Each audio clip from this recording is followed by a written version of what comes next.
Actual video अभी हमने एक नई BC 300 इंस्टॉल की है।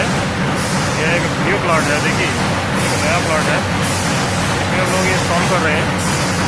ये BC 300 है और आप इसको देख सकते हैं, ये बिल्कुल लाल हो गया, रेडी है।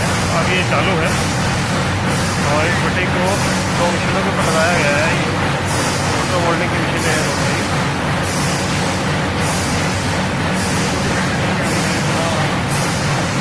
बंद करते हैं, पहले स्टार्टिंग में ऑन ऑफ हो जानी होगी। हाँ, ये स्टार्टिंग नहीं करेगी, फैन अंदर से चलेगा।